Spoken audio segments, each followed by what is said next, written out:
Hello everyone, আসসালামু আলাইকুম। আপনারা কেমন আছেন? আমি আজকে আরেকটা নতুন ভিডিও আপনাদেরকে শেয়ার করলাম।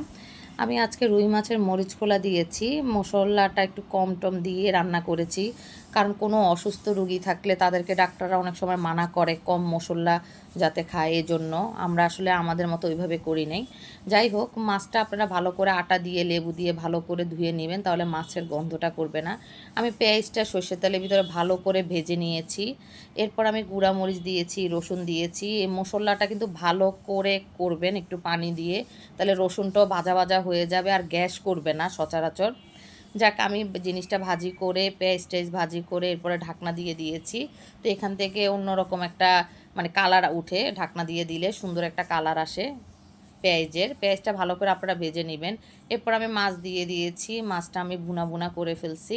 আর আমার ভিডিও যদি আপনাদের ভালো লেগে থাকে প্লিজ সাবস্ক্রাইব করে দিবেন, লাইক দিয়ে দিবেন, ফলো দিয়ে দিবেন। Bye bye.